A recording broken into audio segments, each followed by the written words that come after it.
Muy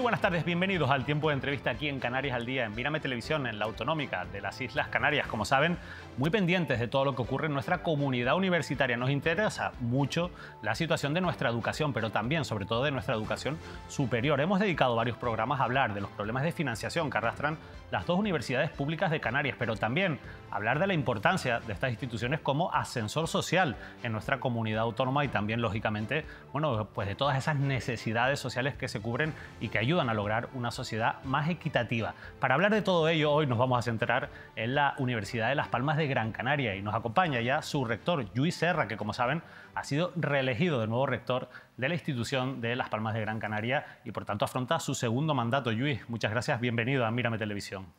Muchas gracias, David, un verdadero placer estar aquí hoy con ustedes. Hay muchos asuntos que comentar, pero si le parece hacemos están muy recientes todavía esos resultados de las elecciones.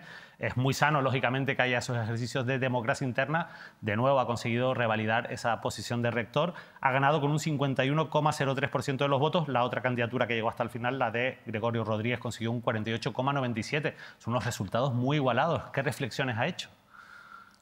Bueno, la verdad es que la primera reflexión es pasar página lo antes posible de un proceso electoral demasiado largo, pero qué duda cabe que hay dos lecturas, ¿no? Una, el apoyo mayoritario, amplio del personal docente e investigador, sobre todo el permanente, el funcionario, ha sido claro y contundente, y la derrota por parte del estudiantado por un 60-40, ¿no?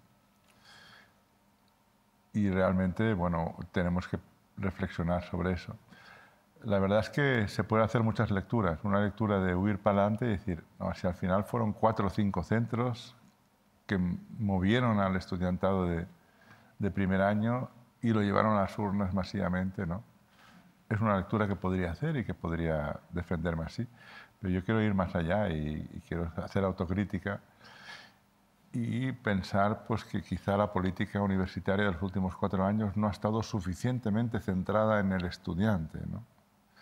Y que por tanto tenemos que centrarla un poco más. Y en esa idea de necesitar centrar esa política, ¿qué tiene en la cabeza? ¿Qué retos tiene en ese sentido de intentar atraerse quizás al estudiantado de una mayor medida? Intentar responder a sus necesidades, digamos, más inmediatas, como por ejemplo son aulas de estudio 24 horas, ¿no? Esto es una demanda que responde muchas veces a unas necesidades de espacio, de las propias viviendas de los estudiantes que requieren, y esto tenemos que resolverlo, ¿no? Yo he dado órdenes al equipo para que se resuelva en semanas.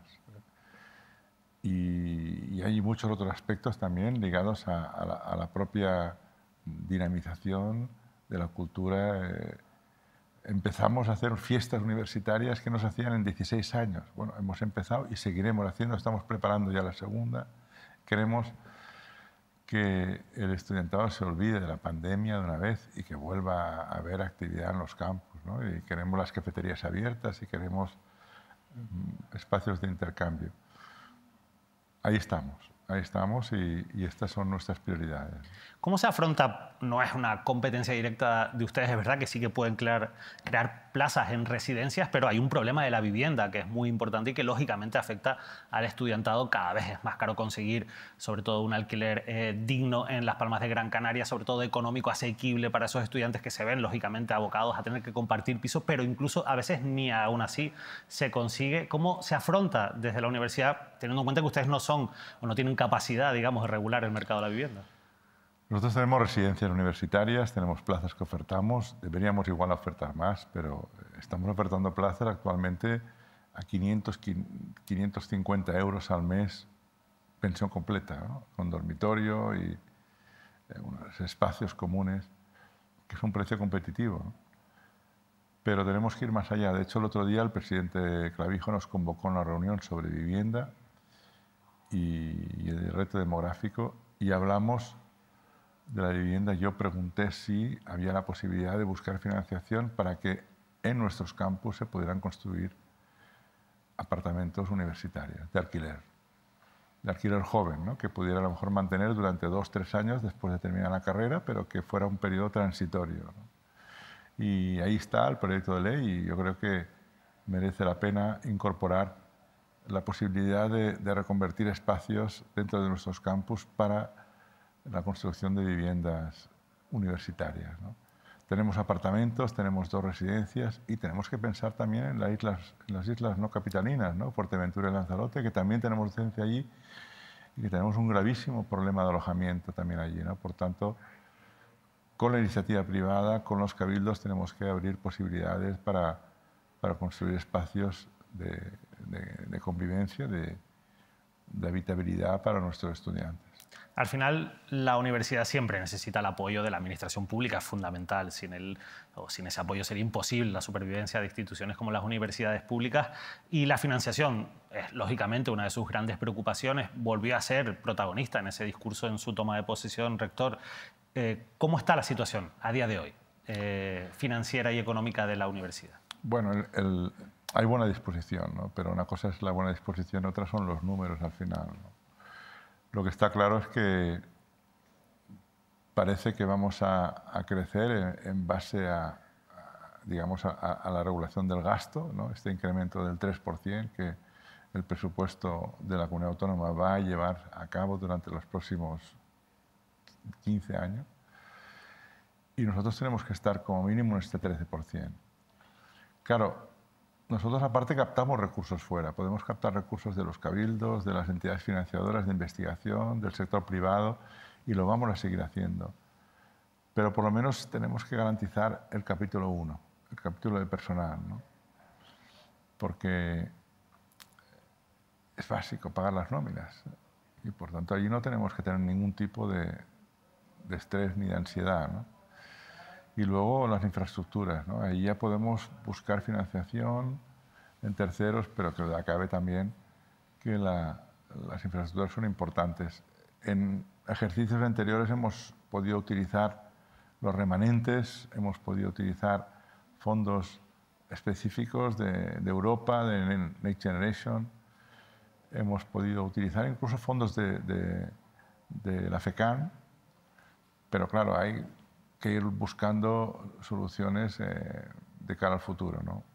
Para evitar precisamente, rector, esa, si me lo permiten, mendicidad, ¿no? De todos los años cuando se aprueba el presupuesto, claro, tener que estar tocando la puerta. Y es que esto no es suficiente de la administración. Ustedes dicen, necesitamos un contrato programa, una financiación plurianual. Y en el último pleno del Consejo Social de la universidad, ustedes llegaron a la decisión de que vamos a redactar un contrato programa, vamos a enviárselo a la administración y esperemos que se apruebe. ¿En qué punto se encuentra esto? Esta mañana ha habido una reunión de las 2 gerencias con, digamos, la Consejería de Universidades. Se ha avanzado relativamente poco, pero yo espero que en las próximas semanas tengamos un documento para discutir, ¿no? Lo que está claro es que si nosotros miramos alrededor y, por ejemplo, una comunidad autónoma que se parece mucho a nosotros, que es Baleares.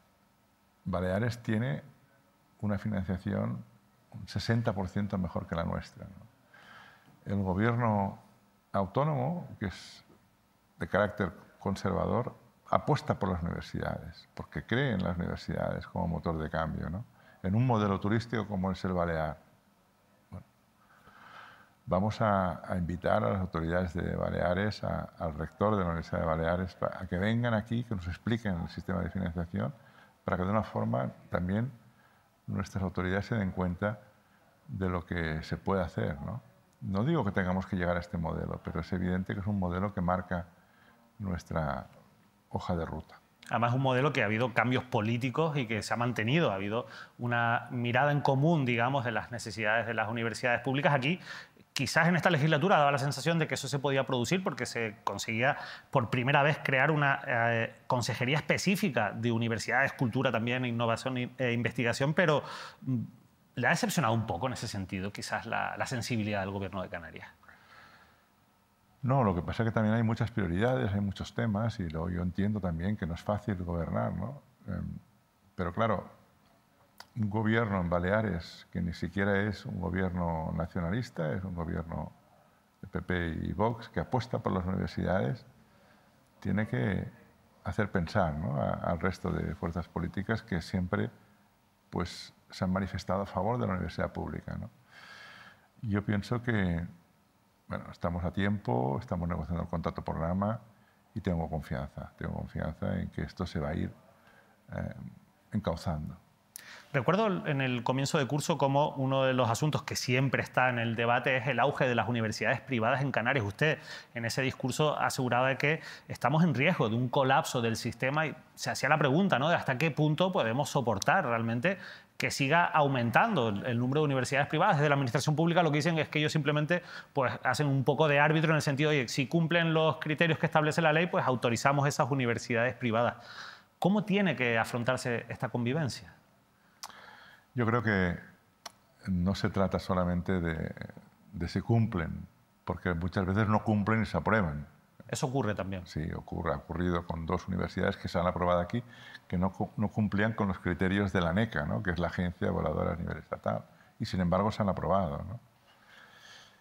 A mí me gusta, yo soy liberal y a mí me gusta que se liberalice todo, pero no solo las universidades, también los taxis, todo, ¿no? Y que tengamos aquí una libre competencia. ¿Por qué no? Pero es evidente que para hacerlo tienes que tener capacidad de gestión, porque cuando tú apruebas una universidad nueva, esta universidad quiere aprobar títulos y te viene con 2 maletas cargadas de títulos para aprobar, pongamos 50 títulos. Claro, cuando estos 50 títulos llegan a la agencia evaluadora autonómica, ¿qué pasa?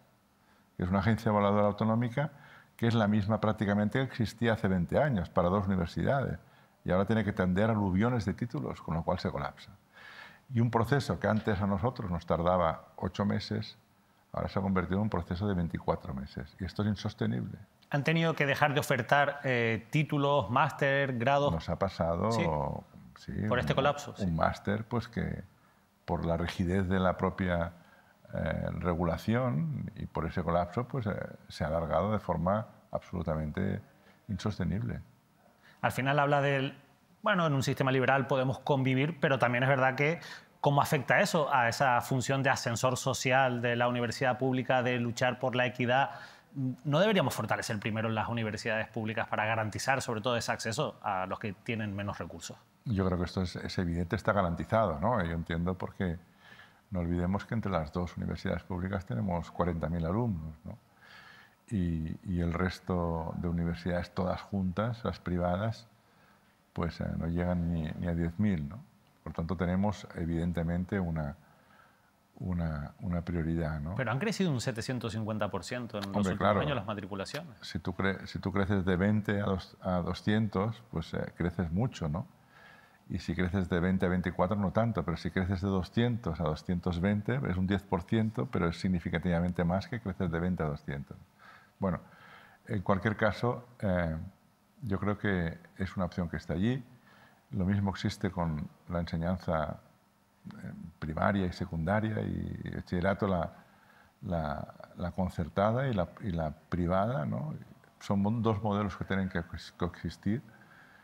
Pero lo importante es entender que lo que tenemos que cuidar mucho es la mochila social que lleva el estudiante encima. Porque al final esta mochila, estas competencias transversales, no las damos solo en la universidad, se dan en las etapas anteriores, ¿no? Y es las que al final determinan muchas veces el éxito de una persona en la vida, ¿no?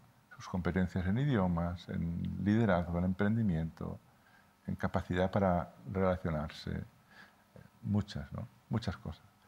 Y todo ello no lo enseñamos solo en la universidad, a pesar de que lo estamos ahora priorizando también. Por tanto, tenemos que atajar todo el sistema, toda la cadena educativa, ¿no? Desde los primeros años de vida hasta la universidad y hasta el doctorado. Y nosotros somos un eslabón más que tiene que estar concadenado con el resto. Pero entonces, ¿realmente qué es lo que le piden a la administración pública de cara al control a las universidades privadas? Que cumplan, que las universidades, para ser universidades, tienen que dar buenos títulos, títulos que estén acreditados, como lo están los nuestros, que están avalados, tienen un sello de calidad, como un sello AENOR de calidad, y que hagan investigación.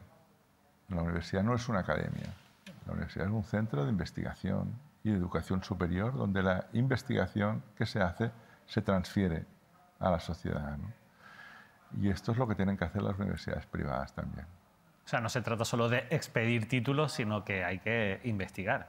Hay que investigar y hay que hacer doctores y esos doctores convertirlos en futuros profesores, ¿no? Todo es un proceso complejo, porque si no lo que haces es estar contratando gente que forman otros para tú aprovecharte y expedir títulos, que no es esto. Me llamaba la atención cómo hablaba también en ese discurso de toma de posición de mejorar la productividad. Esto es un discurso que está en la sociedad, que lo vemos en la patronal empresarial, que los sindicatos también están de acuerdo, no en el fondo del discurso o en la forma del discurso mejor, pero sí en el fondo. Pero ¿y la universidad qué puede aportar a la productividad económica? Pues muchas veces mejorando las competencias, por ejemplo, las competencias digitales, pues se mejora la productividad, ¿no? Es decir, lo importante no es añadir horas de trabajo, sino añadir eficiencia al tiempo que uno está trabajando, ¿no? Y para ello pues se necesita tecnología y cómo enseñar esta tecnología y cómo incorporarla a tu forma de trabajar. Y también idiomas y también muchas otras cosas, ¿no? Y es evidente que las universidades ahí tenemos un papel importante que hacer, porque muchas veces hay falta de productividad, pero no tanto por el absentismo, que puede ser un problema, no en las universidades, pero sí en algunos sectores, sino en la pérdida de tiempo, en los periodos, digamos, intermedios durante la jornada laboral, ¿no? Tenemos que ser más eficientes, más productivos e intentar trabajar menos horas, pero produciendo más, ¿no? Y para eso es fundamental, entiendo, el apoyo que puede dar la universidad en la formación de esas personas Por supuesto, en las nuevas tecnologías, en nuevas maneras de entender la productividad. Entiendo. Evidentemente, y desde luego la digitalización es un proceso muy importante, ¿no? En todo ello. Es decir, tenemos que saber utilizar la inteligencia artificial, está ahí y la tenemos que utilizar. Y la inteligencia artificial pues te ayuda igual a preparar una presentación como a redactar una carta y te evita tiempo y tienes que saber utilizarla. Pero le tenemos miedo a que nos acabe sustituyendo en muchos ámbitos. Tenemos miedo un poco a la parte, digamos, del secreto de toda esta información, a dónde va, ¿no? Porque la información que sube y se procesa y baja otra vez, ¿no? Pero, bueno, qué duda cabe que si uno está formado, la inteligencia artificial le ayuda, ¿no? Hay una diferencia fundamental en la gente que sepa utilizarla adecuadamente, pues va a destacar frente a la gente que no sepa. ¿Y cómo está de adaptación, digamos, a las nuevas tecnologías la Universidad de Las Palmas de Gran Canaria? Bueno, hemos dado un paso importante en los últimos 4 años. Nosotros creamos la hoja de ruta digital con 55 acciones y 45 ya están resueltas o en marcha, ¿no? Y hoy en día los procesos son mucho más fáciles. Yo firmo, por supuesto, con el móvil centenares de documentos todos los días, que antes era impensable. Me cuentan los rectores que cuando se iban 2 días de viaje, tenían la mesa llena de papeles y se pasaban allí 4, 5, 7, 8 horas firmando, ¿no? Y no hacían otra cosa. Yo esto no lo hago. Primero porque hemos delegado la firma en muchos vicerrectores, y segundo porque hemos digitalizado los procesos y ahora son procesos que entras y sales en el documento con una velocidad de vértigo, ¿no? Y antes esto era inviable.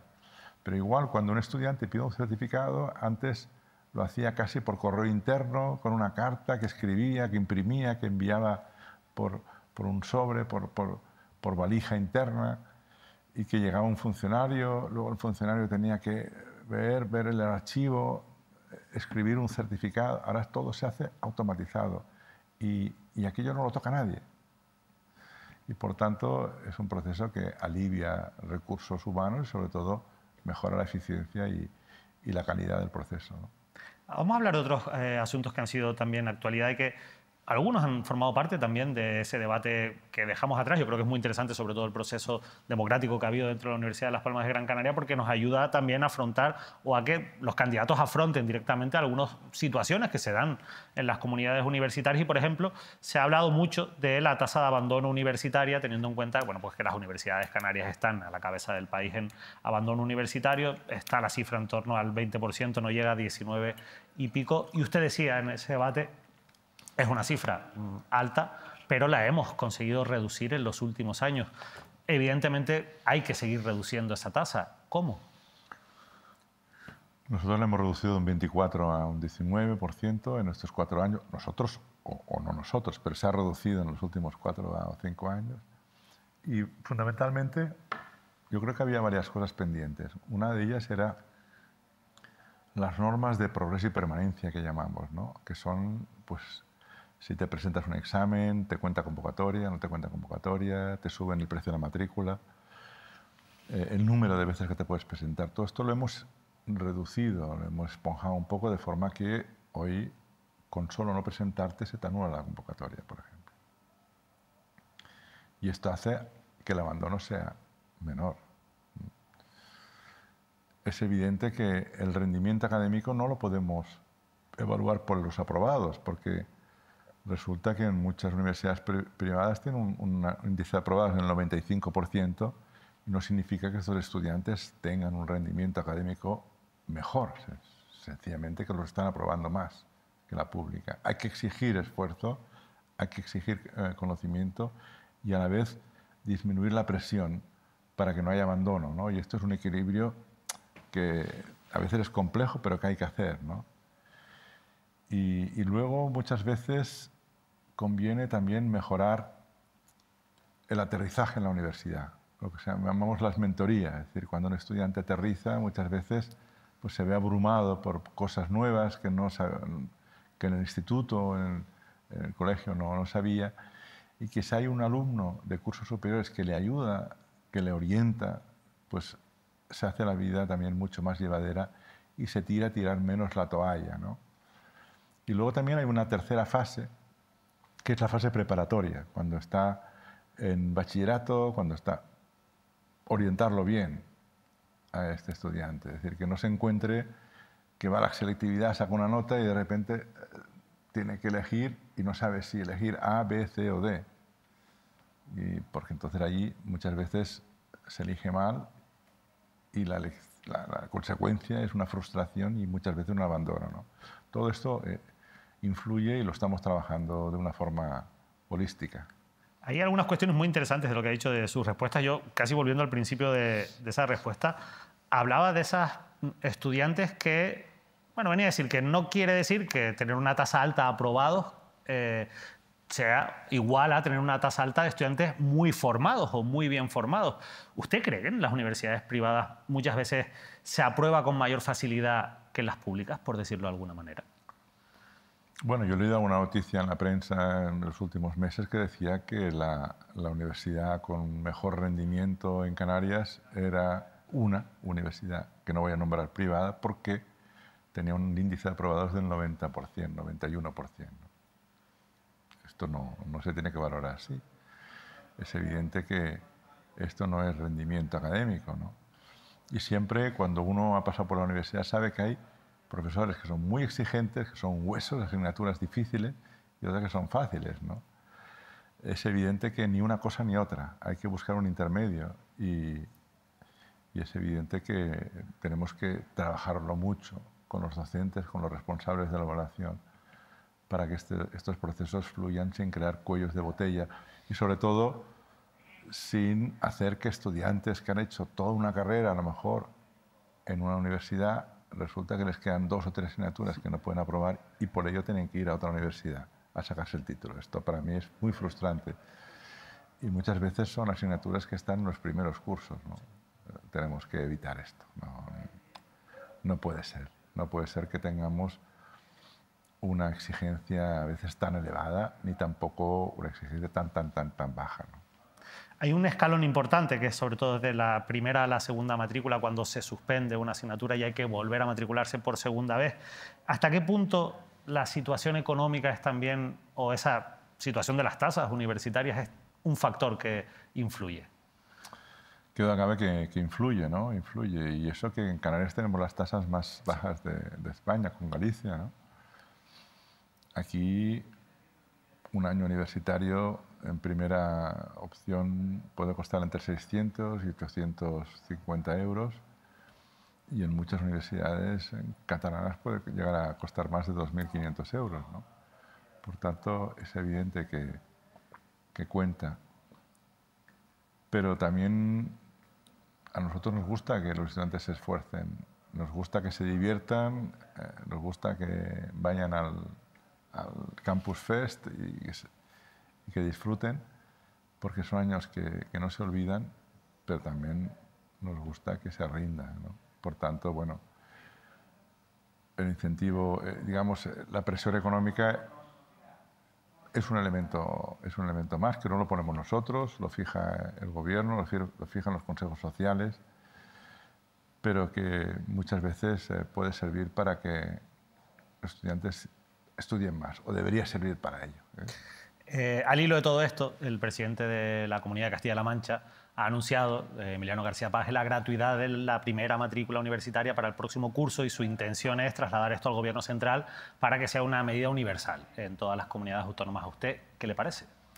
Se hace en Andalucía también y me parece bien. Lo que pasa es que si nosotros analizamos, es la primera matrícula, la segunda automáticamente ya sube mucho, ¿no? Y desde luego es un incentivo para atraer estudiantes de otras comunidades, desde luego, y segundo, para tener un mejor rendimiento académico, qué duda cabe. Si nosotros analizamos en algunos grados, la gente que aprueba cuando aterriza en la universidad en primera convocatoria, el primer año, pues tampoco no es ni mucho menos el 100%, depende de los grados, en algunos grados ni siquiera es el 30%, ¿no? Pero qué duda cabe que es una medida importante. De hecho, la LOSU va por ahí.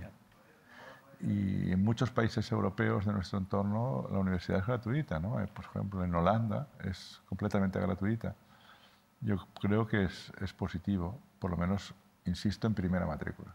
Y quería aprovechar, ya que usted mismo lo ha sacado, porque al final lo ha comentado, la Ley Orgánica del Sistema Universitario, la LOSU, va por ahí. Usted lo ha dicho así, al final, dentro de sus motivos, de su, digamos, naturaleza, está intentar alcanzar esa gratuidad del sistema universitario. En líneas generales, ¿a usted le gusta esta ley?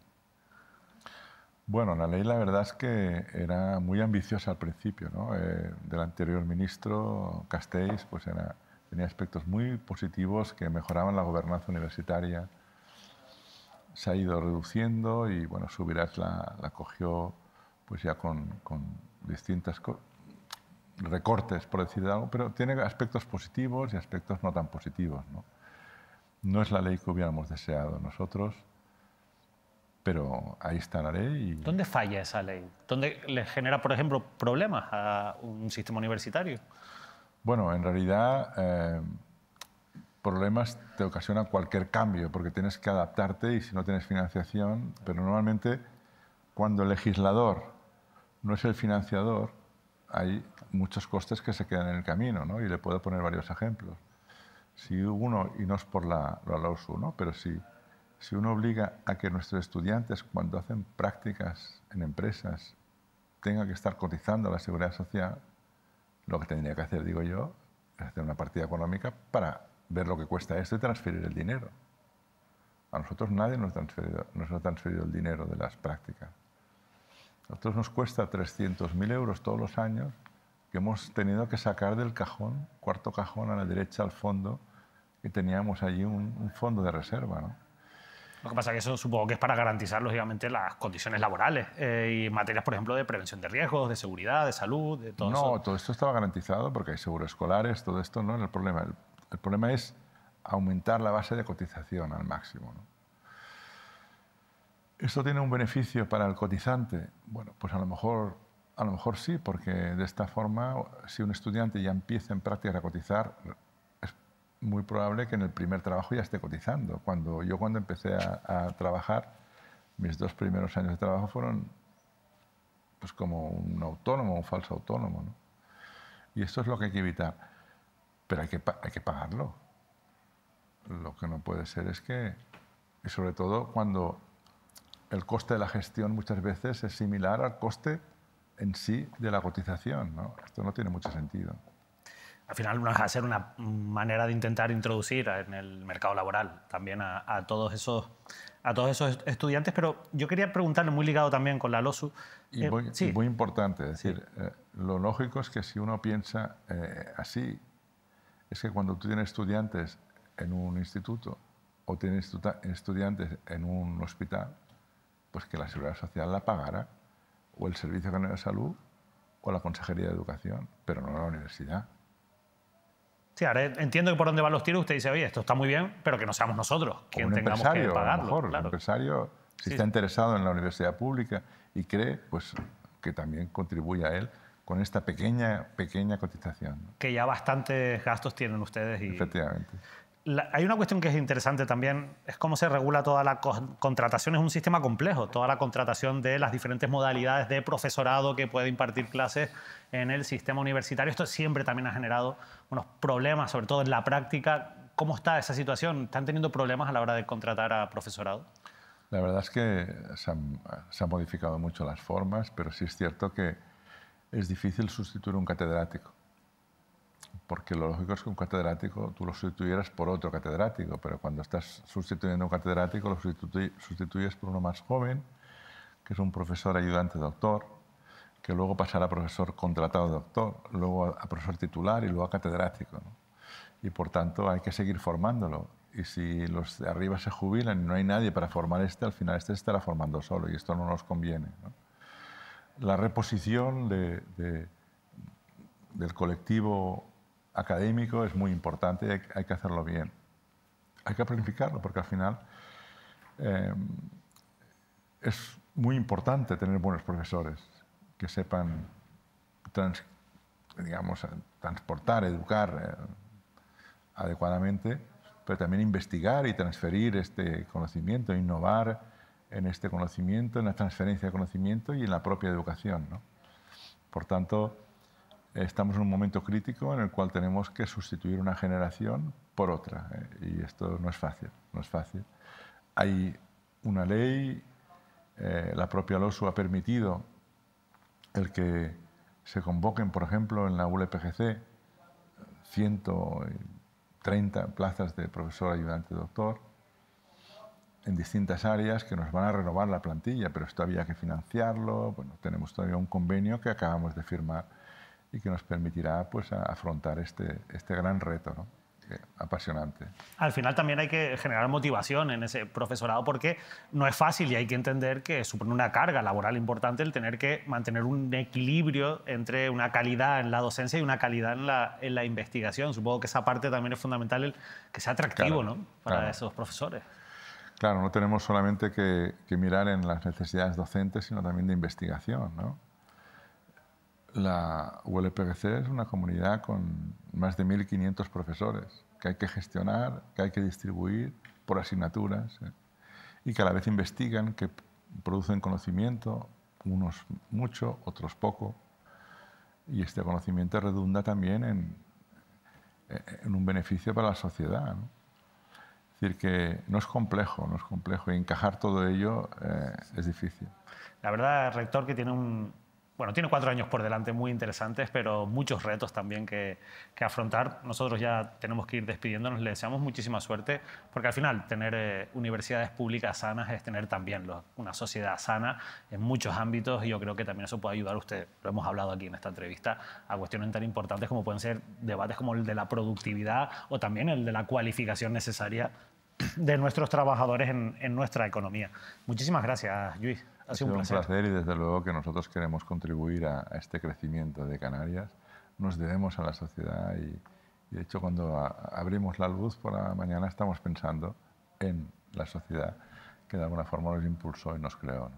Pues Lluís Serra, de verdad, muchísima suerte en nuestra segunda etapa ya al frente de la Universidad de Las Palmas de Gran Canaria. Muchísimas gracias, ha sido un placer.